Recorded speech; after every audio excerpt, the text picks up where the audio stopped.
I had been living in that apartment block for almost a year, and somehow, the rooftop was the only place that still felt untouched. Most nights I stayed in my room, headphones in, the ceiling fan stirring the heavy air above me. But that night I couldn't. My chest felt too tight, like the walls were pressing closer with every breath. So, I climbed the narrow stairwell and pushed open the rooftop door. The hinges gave a long, tired creak, the kind that announces you even if you want to slip away quietly. And then the air, open, cool and sharp, hit my face. The city spread out in front of me in restless lights, blinking windows, and the distant hum of traffic that sounded softer from above. For the first time that day I felt like I could breathe. I thought I was alone. But the door closed behind me again, slower this time, and I turned. It was him, the watchman. Mr. Ramon. Everyone in the building knew him. He was there at every hour, it seemed, leaning in his old chair by the entrance, flashlight on his belt, thermos of tea always within reach. He must have been in his late 40s, maybe older, with a face weathered by years of nights like this one. I had never thought much about him, except for the occasional nod when I passed by. But there he was, on the rooftop with me. "You don't usually come up here," he said. His voice carried a rasp, low and steady, as though it came from somewhere deep in his chest. I shrugged, a little defensive. Needed some air. He didn't question it. Just nodded and walked over to the railing, resting his arms there like he had done it 1,000 times before. Maybe he had. Maybe this was his place and I was intruding. I stayed a few steps away, hands shoved in my pockets. For a while neither of us spoke. The city filled the silence for us. Horns echoing, dogs barking faintly from the streets below, someone's music playing too loud in the distance. But eventually I looked sideways just to see if he was still there. And that's when I noticed it. He wasn't watching the skyline. He was watching me. Not a glance. Not casual. His gaze held, steady and unhurried, like he wasn't afraid of being caught. His eyes were dark, unreadable, but there was something in them that made my chest tighten. Something I didn't have a name for. I broke away first, turning back toward the city. My heart beat louder than it should have, considering nothing had actually happened. But the weight of that look stayed with me, pressing against me even as I tried to ignore it. The minutes stretched. He lit a cigarette, the ember glowing soft against his face, then fading as he drew in a breath. Smoke curled in the cool air, drifting between us before vanishing into the night. "You ever come up here before?" he asked. I shook my head. "No. Not really. You should. It's good for the lungs." He exhaled, letting the smoke float out with the words. "Good for the mind too." There was something about the way he said it, as though he wasn't just talking about air. I wanted to ask him what he meant. I wanted to ask why he had followed me up there at all, if he always did this with tenants or if it was just me. But the questions tangled in my throat, too heavy to push out. Instead, I leaned on the railing a little further away from him, pretending the city was enough to occupy me. But my body betrayed me, I was too aware of him. The sound of his breath, the scrape of his lighter, the solid presence that didn't move even when the silence stretched. And every so often I could feel his gaze again. Not invasive. Not demanding. Just steady. Like he was trying to see something I wasn't ready to show. I stayed until the air grew colder and the city lights blurred into tired shapes. He didn't leave until I did. When I finally slipped back into the stairwell, I couldn't shake the feeling that something had shifted. Nothing had been said, nothing had been done. And yet, the way he looked at me stayed. And I just knew, that night was not going to be like the others. I told myself I wouldn't go back up there. That what happened the night before was nothing, just me imagining weight where there was none. But when the evening grew too thick, when my room felt like a box closing in, I found myself climbing the stairs again. And when the rooftop door creaked open, he was already there. The old watchman. Mr. Ramon. He leaned against the railing, smoke curling from the cigarette in his hand, as if he'd been waiting for me. Or maybe he hadn't. Maybe it was coincidence. But the way his eyes flicked to mine, slow and steady, made my throat tighten. "You came back," he said simply. I nodded, pretending not to notice the subtle pull in his words. Needed air. A faint smile tugged at his lips. He didn't press further. I sat down on the cold concrete near the railing, pulling my knees up, wrapping my arms loosely around them. I thought he would keep his distance, but instead, he lowered himself beside me. Not close enough to touch, but close enough that I could feel him there, solid, grounded, warm in the cool night. I tried not to notice the space between us shrinking. The silence stretched, but it wasn't empty. It was alive, full of something I couldn't name. Every little sound, the rustle of his jacket, the soft click of his lighter, the steady rhythm of his breathing, seemed louder. My shoulder itched with awareness as though the heat of him was spilling over into me. He finally spoke, his voice softer this time. "Hard to breathe inside those walls, isn't it?" I froze. The words struck too close. I turned my head slowly, searching his face. His eyes weren't mocking. They were knowing. "Yeah," I admitted, my voice low. "It is." He nodded as though I had confirmed something he already knew. For a moment he didn't look at the skyline or his cigarette or the shadows of the city. He looked at me. Really looked. And I felt stripped bare under it. I wanted to ask him how he saw me so clearly when most people barely noticed. But the question caught in my throat, too fragile to push out. Instead, I shifted my legs, trying to find comfort, and in that small movement, my knee brushed against his. Just lightly. Just for a second. My breath stopped. I expected him to move away.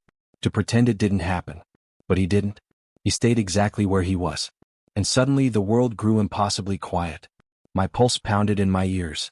The night air felt colder, sharper, but his nearness burned. It wasn't a touch. Not really. But it was enough to set something loose inside me. Something I couldn't name, something I wasn't sure I wanted to. I shifted again, not to break the contact but to accept it. My knee pressed just slightly against his. The kind of closeness that could have been accidental if either of us wanted to deny it. But neither of us did. We sat like that, our legs touching faintly for what felt like forever. Neither of us spoke. Neither of us pulled away. The silence grew heavier, thicker, until it was more than silence. It was a language of its own. I swallowed hard, trying to steady my voice when I finally said, "Do you come up here every night?" "Most nights," he said. His tone was casual, but his body hadn't moved, not even a fraction. "Why?" He exhaled smoke, the ember of his cigarette glowing briefly before fading. "Because it's quiet. Because no one looks for me here." I thought about that. About being unseen.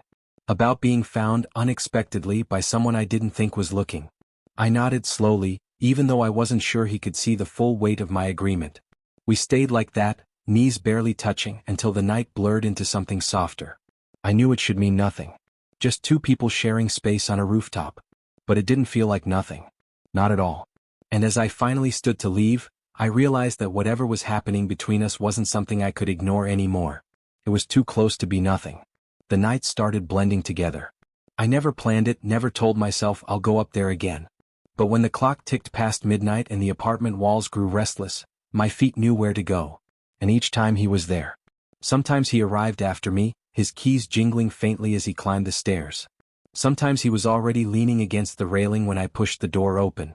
Either way, it was becoming a pattern neither of us admitted to. We didn't talk much. Not about anything that mattered, anyway. He'd comment on the weather, or the noise of the city, or the neighbor who always forgot to lock his bike. I'd answer with half smiles, nods, and short words.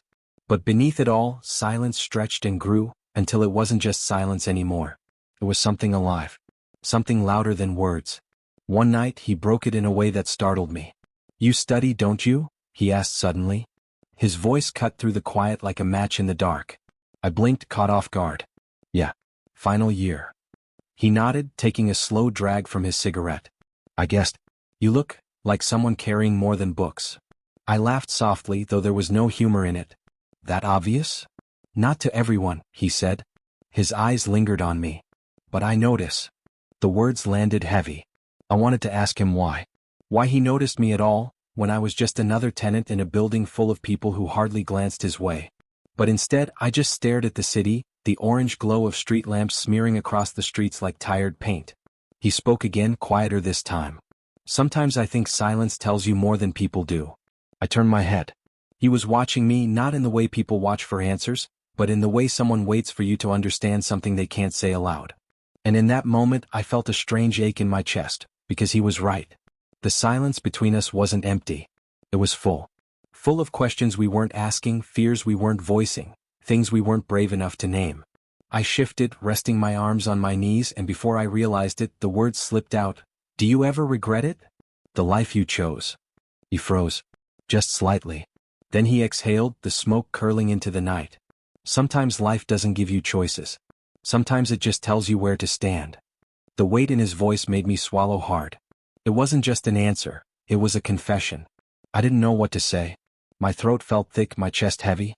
I wanted to tell him I understood, that I too felt trapped in places I didn't choose. But the words wouldn't come. So I just looked at him. And he looked back. The silence roared between us. My eyes stung unexpectedly, and I turned my face away before the wetness could show. But I think he noticed. He always noticed. I heard the scrape of his shoe as he shifted closer, though he didn't touch me. He didn't have to. His presence pressed against me like a hand I couldn't see, steady and grounding. The night stretched on like that, two figures in the quiet saying everything and nothing all at once. And when I finally stood to leave, the silence followed me down the stairs.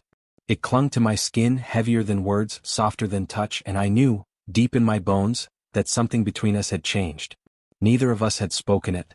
Neither of us dared. But silence had said enough. It was colder than usual that night. The kind of cold that crept through clothes and settled into your bones. I almost didn't go up, but the air inside my room was heavier than the chill outside. When I pushed open the rooftop door, he was already there. No cigarette this time.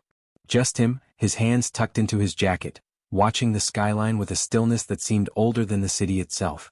"You're late," he said quietly without turning. I blinked.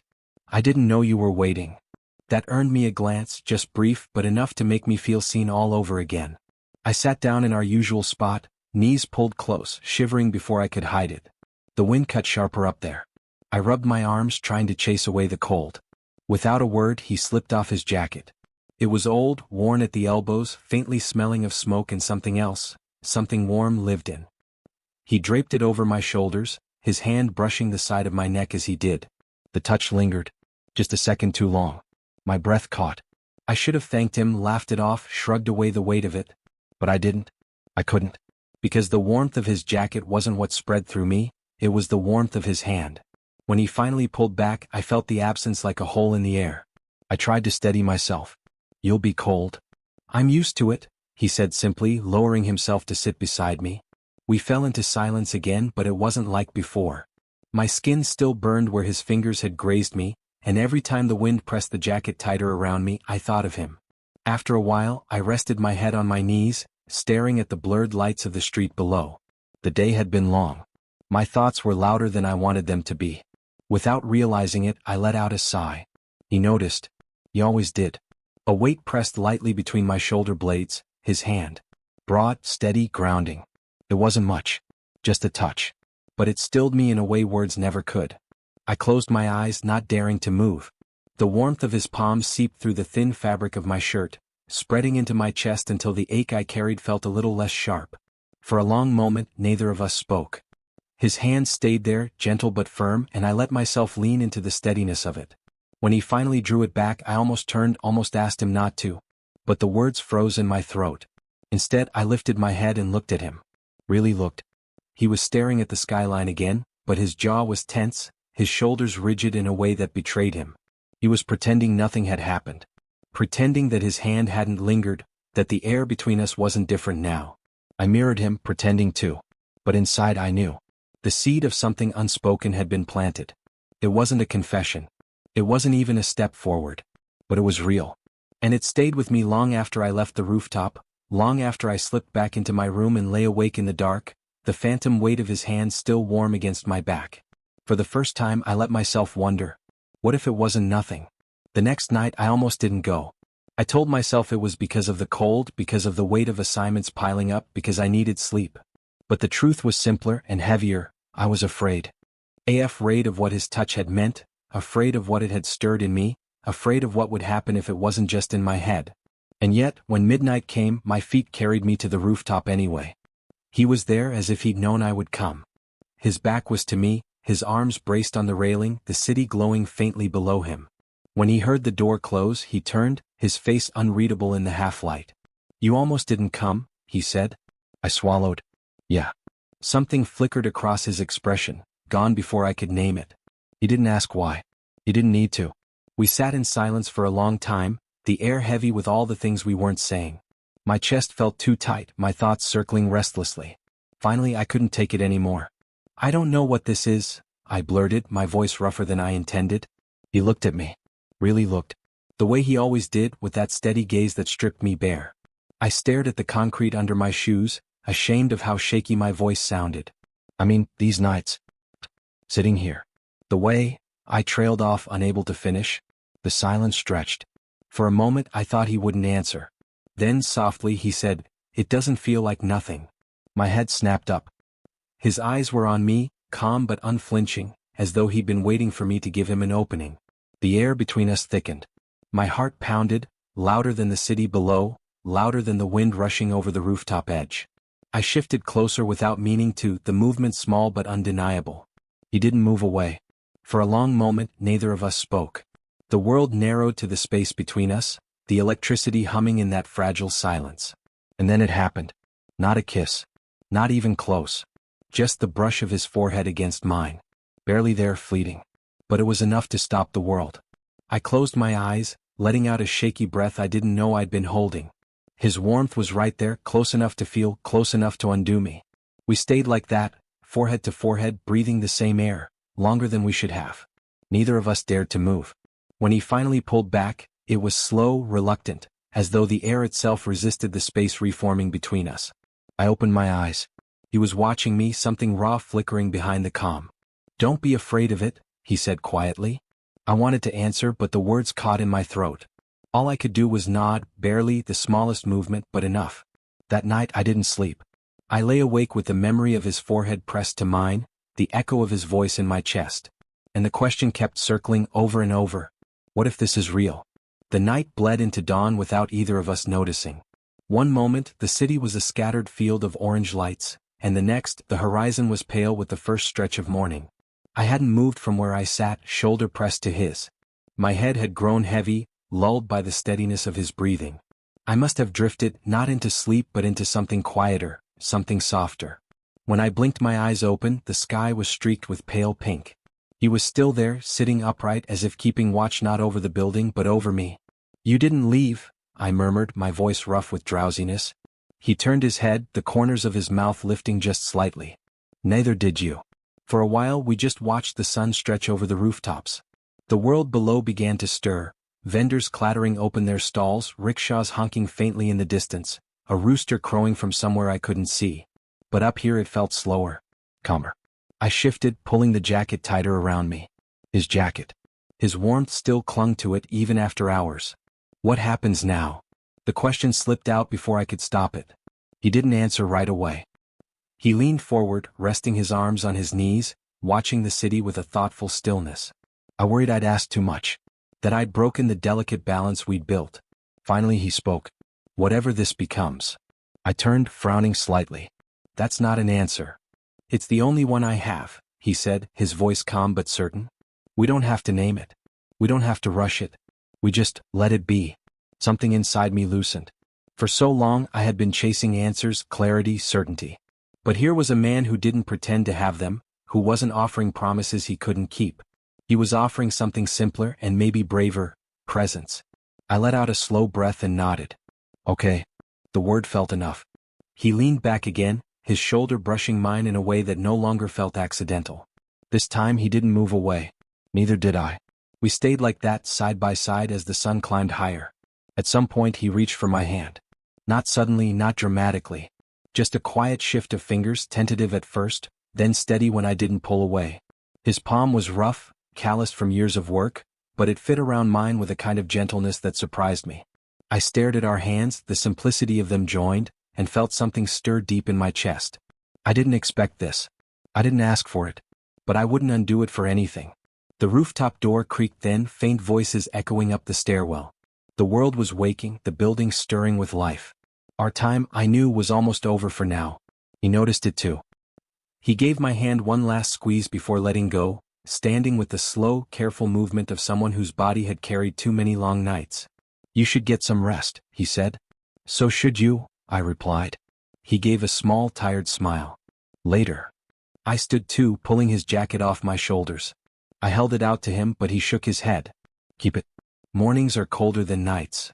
I wanted to argue, but the weight of the fabric in my hands silenced me. Instead, I nodded and slipped it back on. When we walked down the stairs together, neither of us spoke. But the silence wasn't heavy anymore. It was full, of everything we had said without words, of everything we would say in the nights to come. At the landing he paused, turning toward his post by the entrance. I kept climbing down toward my floor. Just before I turned the corner I glanced back. He was watching me. Not the casual glance of someone checking if the door had closed. Not the wary scan of a watchman on duty.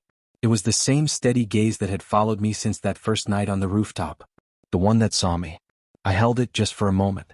Then I nodded, almost imperceptibly, and kept walking. Back in my room, I closed the door and sat on the edge of my bed, his jacket still wrapped around me. The city outside buzzed with life, but inside I felt still, centered. Whatever this was, whatever it would become, it didn't have to be named tonight. It didn't have to be defined or explained. It just had to be real. And that was enough.